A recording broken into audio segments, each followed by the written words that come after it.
Cette année, le gagnant du concours de la meilleure baguette de Paris est la boulangerie Utopie, dans le 11e arrondissement. Ce que dans cette vidéo, je vais vous raconter, c'est l'énorme épreuve physique et digestive par laquelle moi... Bonjour, je suis Adrien Gonzalez, je suis juré. Ah, ok, par là. Super, merci.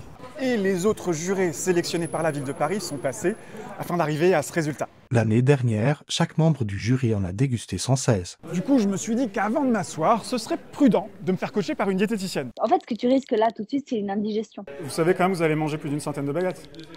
Non, je savais pas.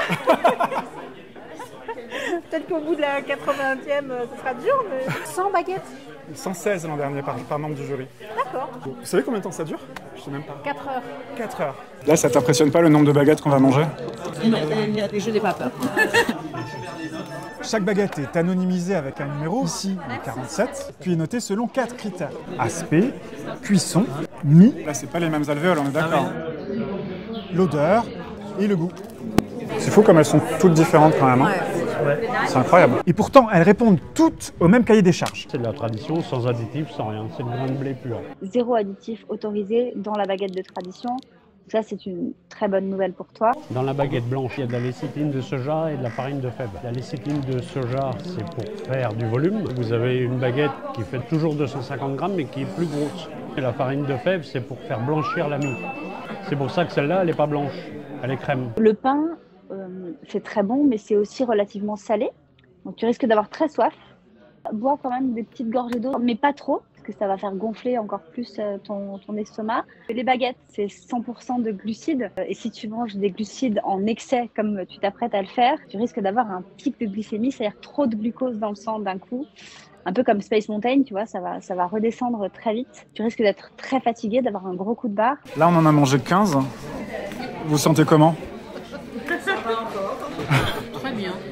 Ouais, ça va? Ah ouais, ça va. Moi, je me demande quand est-ce qu'ils amènent le fromage. Ce fameux pic de glucose, ça peut aussi entraîner des troubles de l'humeur. Et au bout de 30 baguettes... Je peux avoir un petit café ou pas? Ouais, c'est dur quand même. J'imagine bien. C'est la dernière là, du coup? Ouais, c'est la dernière du premier tour. Chaque table goûtera les 10 meilleures baguettes sélectionnées par les 2 autres tables. Donc ce sera 30 plus 20. Finalement, il n'y en aura donc pas 116. Toujours d'attaque, toujours contente.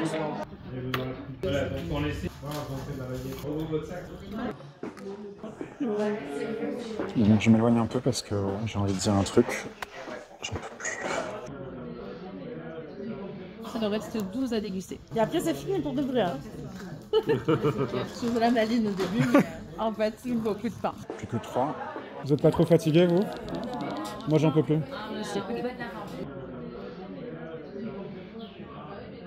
La baguette gagnante, c'est celle qu'on mange avec le fromage. Je me sens épuisée. Sérieusement? Sérieusement, tu vois, j'ai pris un petit café là et j'ai pas l'heure de boire un café, mais voilà, Non, je sais pas, j'ai l'impression d'avoir mangé 15 kilos de nourriture. Et pourtant, j'ai mangé 50 petits bouts de pain, quoi. Je voudrais remercier les membres du jury qui ont participé, qui ont goûté avec nous 113 baguettes. On s'est partagé en 3 tables, donc on a goûté en moyenne plus de 55 baguettes chacun. Et j'en viens au grand prix de la baguette 2024, baguette tradition française, qui est attribuée à la boulangerie Utopie. Vous allez vous coucher maintenant ou Non, on va voir ce que ça fait 53 baguettes. Moi aussi, hein. Moi, ça fait déjà effet. Hein. Bonne nuit.